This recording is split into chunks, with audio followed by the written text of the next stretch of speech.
Welcome back to the Deep Dive. Today, our mission is pretty straightforward. Give you actionable cybersecurity tips without the dense jargon.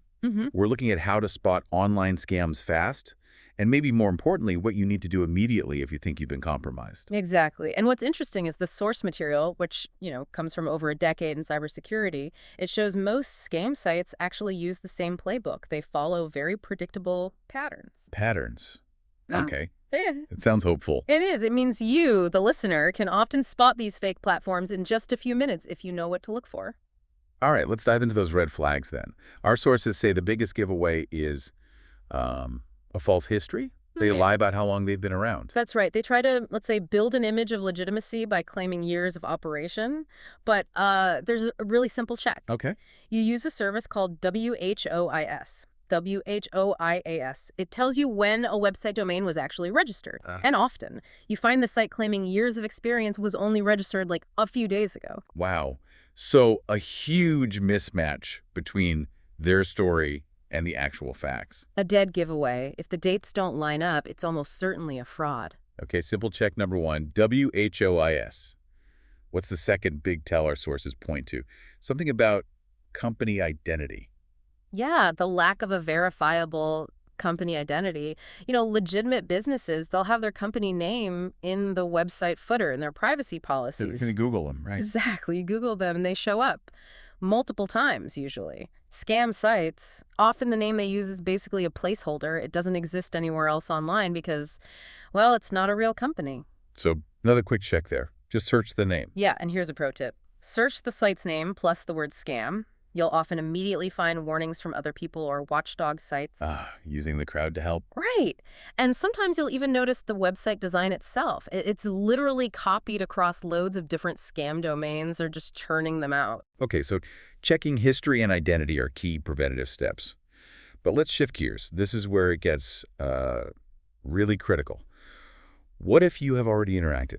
Maybe given an email, a password, connected a wallet, panic sets in. What's the absolute first thing to do? Right. Deep breath. Action checklist time. First, run a full scan with your security software immediately.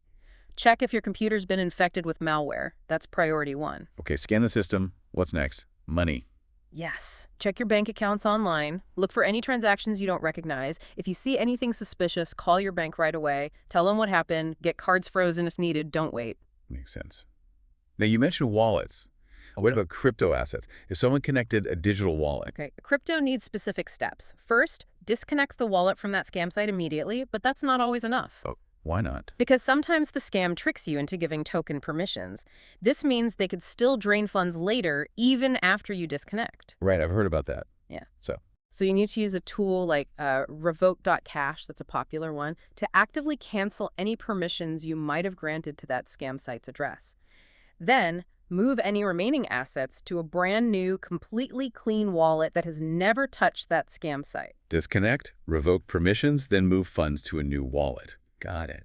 That's crucial detail. Very crucial. Now, what about the login details? If they have the email and password you used on their fake site, that's a big risk, right? Huge risk, because most people, unfortunately, reuse passwords. So the scammers will try that email and password combo on other major sites, banking, email, social media. Ugh.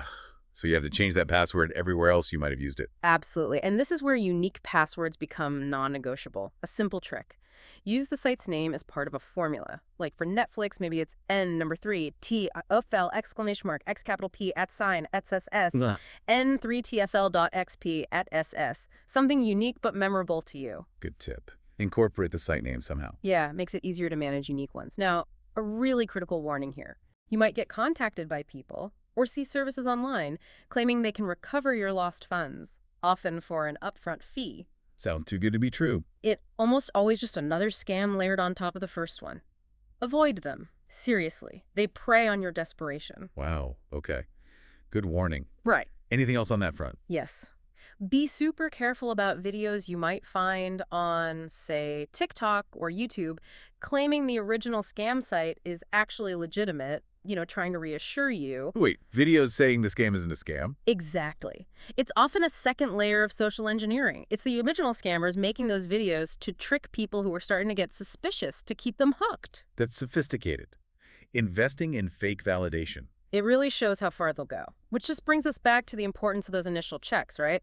Question the source, use simple tools like WHOIS, do that quick plus scam Google search, verify before you trust. Absolutely. Those simple checks seem more important than ever, especially if they're building these elaborate secondary lies. Could agree more. So here's something for you to think about this week.